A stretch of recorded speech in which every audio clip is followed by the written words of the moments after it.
J'ai testé le Galaxy S25 Ultra et c'est un excellent smartphone. Voilà, je l'ai dit, vous n'êtes pas surpris, vous le saviez même avant de cliquer sur cette vidéo, ça n'a aucun intérêt. Moi, ce dont je vais vous parler aujourd'hui, c'est pas ça. Enfin, pas exactement. Certes, on va parler du Galaxy S25 Ultra en fin de vidéo, je vous dirai un peu plus mon avis sur le téléphone, vous inquiétez pas. Mais pour moi, et en fait pour toute la presse, le plus intéressant cette année, c'est pas tant le matériel, mais bien l'interface de Samsung, One UI 7.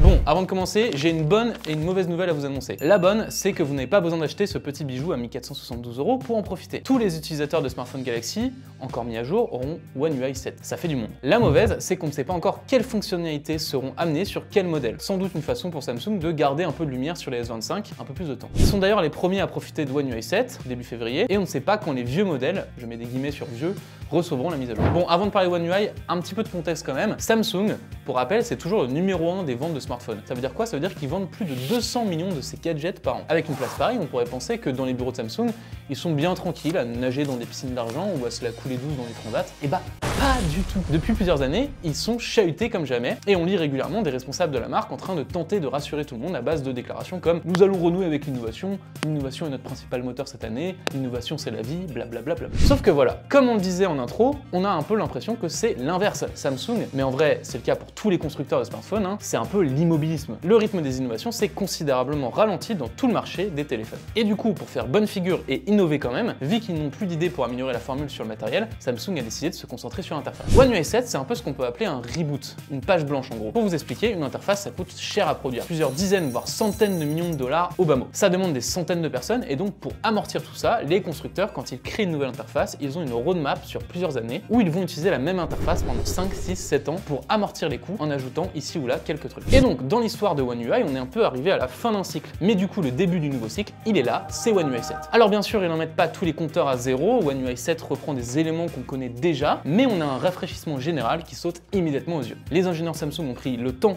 de remettre à plat plein de trucs. Ils ont d'ailleurs tellement pris le temps que l'interface ne sort que maintenant, en février 2025, plutôt qu'autour de septembre ou octobre d'habitude. Ce coup de peinture, on le voit dès le premier démarrage du Galaxy S25 Ultra, qui nous accueille avec un nouvel onboarding. Vous savez, ce sont ces petits panneaux qu'on voit la première fois qu'on utilise un appareil et qui vous guident dans les premiers réglages. On vous demande votre compte Samsung, votre compte Google, votre Wi-Fi, etc. Du coup, dans ces cartons d'accueil, on constate que le look de l'interface change complètement. On passe sur une multitude d'effets de flou, des couleurs un peu plus franches, on sort un peu des couleurs pastel auxquelles on était habitué depuis plusieurs années, et on a plein de nouvelles animations. On a également des nouveaux réglages pour la confidentialité, et même un bloqueur automatique qui va par exemple bloquer les applications non vérifiées, les commandes envoyées par USB, et surtout les images malveillantes dans Messages. Si on est un peu bidouilleur, on a donc le choix de garder ou pas ce blocage, et ça je trouve ça plutôt cool. Une fois qu'on a tout bien configuré, on arrive sur l'écran d'accueil. Et directement, regardez la différence avec One UI 6, on n'est pas du tout dans le même délire. Ce qui saute directement aux yeux, c'est que les icônes en particulier ont bien changé. On sent qu'on est sorti d'une époque avec des icônes toutes flat et maintenant on n'a pas peur de mettre de la couleur, du relief et c'est plutôt rafraîchissant.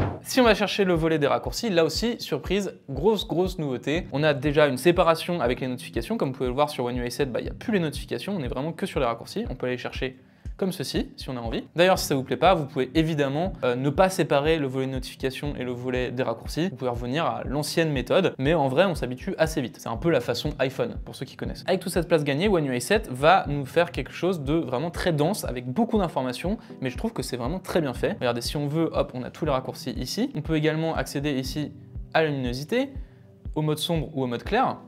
Très sympa.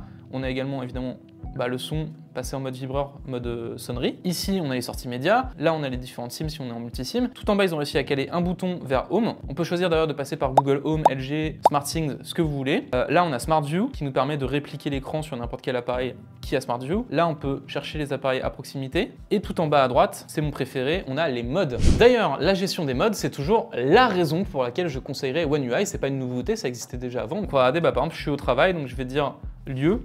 Je vais dire ma position actuelle et hop, il va tout de suite choper l'endroit du boulot. Regardez, et là on peut même choisir le rayon quand j'arrive dans un rayon de 300 mètres du boulot et bah hop, ça va déclencher le mode travail. On peut aussi choisir évidemment le réseau Wi-Fi. Hop, si je continue, je peux choisir d'entrer ou pas en mode ne pas déranger. Si je le choisis, bah hop, je peux affiner les gens qui peuvent me déranger par message, par appel. les applications qui peuvent me déranger, comme je le disais. Là, je peux choisir les modes de son, de volume, économie d'énergie ou pas. Effectivement, quand je suis au boulot, est-ce que j'ai besoin que mon téléphone il soit full patate? Pas forcément. Je peux aussi choisir qu'il y ait une application qui se lance dès que je rentre dans un mode. Par exemple, moi j'avais fait un mode lecture qui était vraiment cool. Dès que je lançais, boum, ça m'ouvrait Kobo et je pouvais me mettre à lire. Tout le reste était évidemment éteint et donc je pouvais lire en toute tranquillité. Un petit mot sur le nouveau menu de notification, je sais pas ce que vous en pensez. Je trouve que c'est un petit peu le bordel, pardonnez-moi l'expression. Regardez, en fait ils ont essayé de faire un système de tuiles où on va avoir par exemple la Libération qui se met ensemble, Le Monde qui se met ensemble. Voilà, il y a une espèce de tri qui se fait, mais je trouve que à la fin, en fait, c'est une espèce de bloubi-boulga et moi j'ai juste envie de faire ça, hop, effacer et d'être tranquille. Également, j'en ai pas encore parlé, regardez la nouvelle barre d'état en haut de l'écran, elle a changé. Je vous montre par rapport à One UI 6. Là, c'est vraiment du design, on a voilà, un petit peu changé de typo, un petit peu changé de look. Ici, on peut voir plus facilement quand on est sur du Wi-Fi 6. Le truc le plus marquant, en fait, c'est la nouvelle icône de batterie qui est un peu comme sur l'iPhone. Je trouve ça plutôt élégant en réalité, parce que regardez le 60% à côté de la batterie sur One UI 6, finalement, quand on le regarde maintenant par rapport à One UI 7, c'est vrai que c'est moins élégant. Autre truc dont je suis fan, ça n'a l'air de rien comme ça, mais c'est bien pensé, le nouveau système pour changer d'app rapidement. Hop, regardez, on a vraiment une meilleure vue des apps qu'on a en mémoire. Elles sont toutes sur la gauche, on a juste ce qu'il faut pour voir les petites apps, et en fait on est beaucoup moins perdu, je trouve, qu'avec l'ancien système. Je vais vous montrer, ce sera plus clair. Hop, on avait une vision un peu moins claire. Là, il y a un petit décalage qui permet qu'on voit un petit peu l'app sur la gauche de façon plus claire.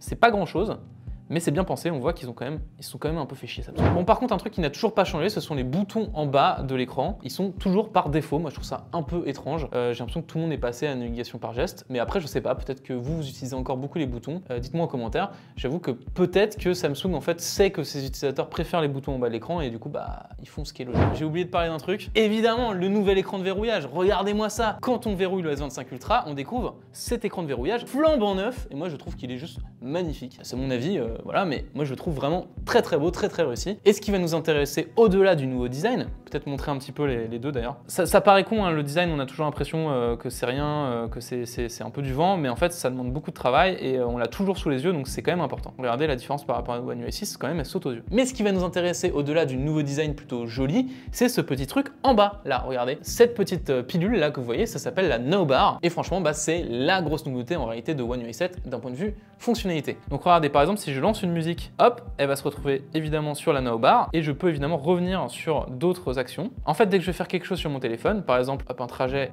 pour aller au musée du Quai Branly, pourquoi pas, hop, hop, hop, je démarre sur Maps. Et c'est ici qu'on va d'ailleurs déboucher sur une autre nouveauté majeure qui est le Now Brief. Regardez, c'est une nouveauté qui est là encore pas totalement mise en place, j'ai l'impression. Il y a beaucoup de promesses de la part de Samsung là-dessus. L'idée, c'est quoi? C'est d'avoir une espèce de hub central où on vous fait un petit peu un résumé de votre journée à venir, mais aussi de la journée qui vient de s'écouler. En gros, vous pouvez avoir un Now Brief du matin, un Now Brief du soir, et puis quand vous avez des moments importants dans la journée, je sais pas, vous devez prendre un avion ou quoi, hop, il va vous balancer un Now Brief pour votre vol, et vous proposer typiquement la météo de l'endroit où vous allez arriver, il va vous proposer des playlists à écouter sur Spotify, etc., etc. Bon, pour l'instant, comme vous pouvez le voir, moi quand je l'ouvre sur le téléphone que je teste, j'ai juste la météo, donc c'est un peu limité, mais c'est vrai que quand je l'ai utilisé, par exemple, je suis allé visiter un musée il y a pas longtemps, et j'ai pris plein de photos, et le soir j'avais mon Now Brief avec toutes les photos de la journée, plus mon activité physique du jour, plus mon trajet, etc. Voilà, c'est un peu sympa, et surtout, on va dire que c'est un peu suggéré par l'application d'aller jeter un petit œil sur Now Brief régulièrement, à voir si c'est un truc qui tient dans le temps, mais moi, pour l'instant, je suis plutôt séduit,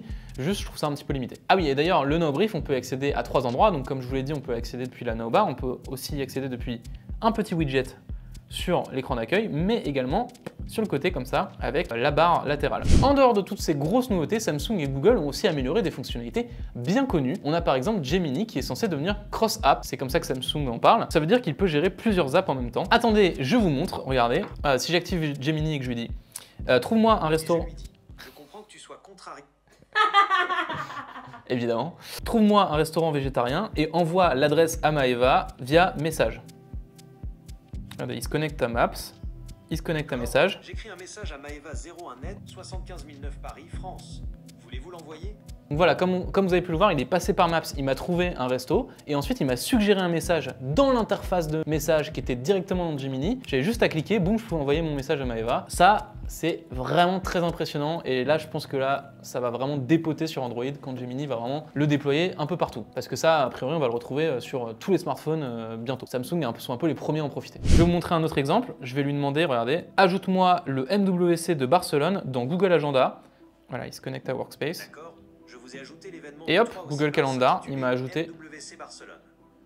Voilà, regardez, hop, il est sur Google Agenda, il m'a ajouté le MWC de Barcelone du 3 au 5 mars, c'est exact.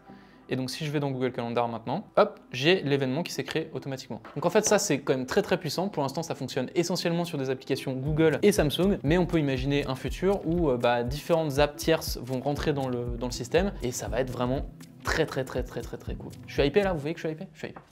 Dans le compte Google, on a également un petit menu qui permet de gérer justement les différentes extensions, les différentes apps qui en profitent. Donc pour l'instant, c'est essentiellement les apps Google et Samsung, mais petit à petit, on va avoir forcément des apps tierces, ça va devenir très puissant. On a d'ailleurs déjà WhatsApp qui est de la partie, mais pour l'instant, forcément, c'est un peu limité sur les apps tierces, parce que c'est tout nouveau. Entouré pour chercher, vous connaissez sûrement, va un peu dans la même direction. Pour rappel, Entouré pour chercher, c'est quand on va en bas, on clique sur la barre de navigation, et hop, on peut entourer quelque chose pour chercher, d'où le nom. Et bien maintenant, lorsqu'on entoure une adresse, par exemple, hop, normalement, il va nous suggérer directement Maps. Bon, moi, ça ne fonctionne pas.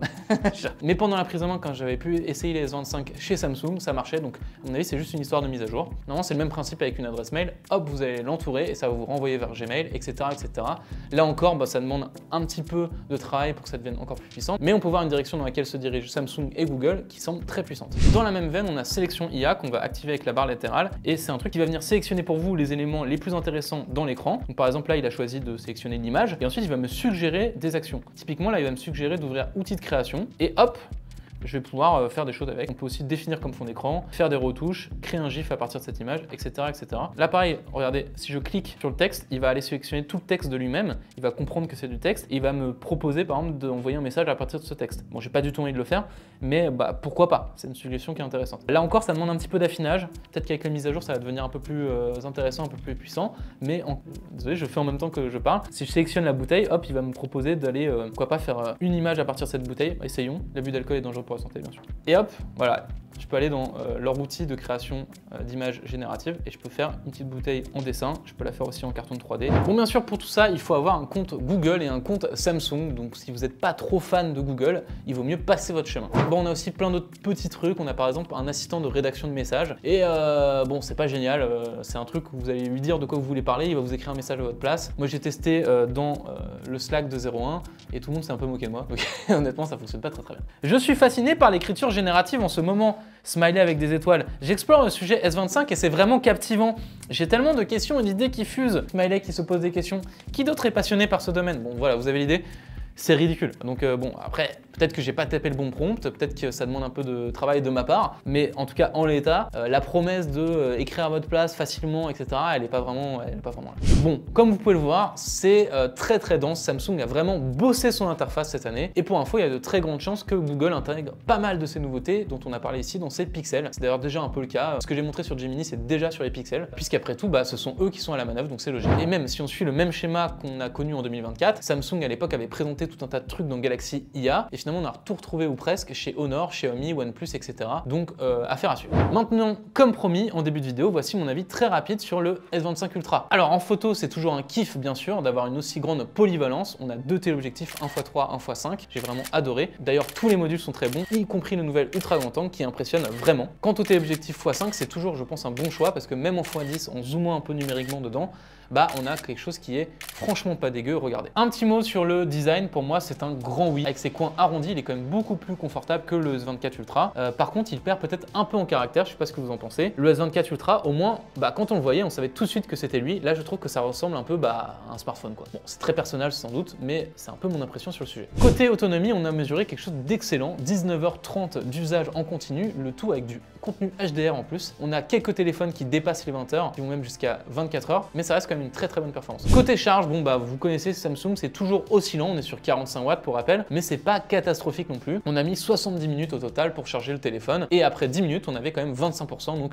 c'est ok. Pour l'écran, c'est Samsung, pareil, vous connaissez, ils sont toujours aussi bons. Pour rappel, c'est Samsung qui fabrique les dalles de la plupart de ses concurrents, donc ils mettent des très bonnes dalles sur leur smartphone haut de gamme. Par contre, on constate un truc intéressant, c'est qu'ils sont plus leaders en luminosité par exemple, donc peut-être qu'ils se reposent un peu sur leur laurier. On a mesuré autour de 1500 candela mètre carré sur ce téléphone, alors que chez Google par exemple, ça a dépassé les 2000 cet été avec les Pixel 9. La précision du calibrage laisse aussi à désirer. C'est assez vif niveau colorimétrie. C'est pas forcément le plus précis, mais bon, ça pareil, Samsung, on a l'habitude, ils aiment bien les couleurs un peu pétantes. Au niveau puissance pure, c'est forcément très élevé avec un Snapdragon 8 Elite, la meilleure puce du marché. Par contre, ça chauffe pas mal et les performances se maintiennent pas de fou. Regardez ce graphique. Bon après évidemment ça reste des performances qui sont très bonnes. Quand on joue sur Genshin Impact on peut mettre tout à fond, donc voilà, ça reste quand même très bien. Voilà pour mon avis sur le téléphone. Comme promis, bon bah je suis pas rentré dans les détails, c'était pas l'objet de la vidéo. Si vous voulez aller un peu plus loin, je vous mets le test complet en description. N'hésitez pas à y faire un petit tour. Pour conclure cette vidéo, on va dire que Samsung sauve très bien les meubles avec One UI 7. Franchement, dans un monde où tous les constructeurs Android nous resservent les mêmes fonctionnalités de Google à toutes les sauces, bah c'est très rafraîchissant de voir Samsung débouler et sortir une masterclass comme ça et essayer d'innover un peu. On peut cependant regretter qu'il ne soit pas plus transparent sur le déploiement de ces fonctionnalités sur les anciens modèles. Encore une fois, je mets des guillemets. Mais que voulez-vous, il faut bien se faire une raison et il faut bien essayer de vendre ces S25 qui sont sinon un peu pauvres en nouveautés.